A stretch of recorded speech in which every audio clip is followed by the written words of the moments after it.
முதல் வாசகம். ஆண்டவர் வலிமை வாய்ந்த வீரரைப் போல என்னோடு இருக்கின்றார். இறைவாக்கினர் எரேமியா நூலிலிருந்து வாசகம். அதிகாரம் 20, இறை வசனங்கள் 10 முதல் 13. அந்நாட்களில் எரேமியா கூறியது: சுற்றிலும் ஒரே திகில் என்று பலரும் பேசிக் கொள்கின்றார்கள்.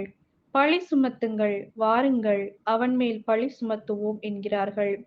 என் நண்பர்கள் கூட என் வீழ்ச்சிக்காக காத்திருக்கிறார்கள்.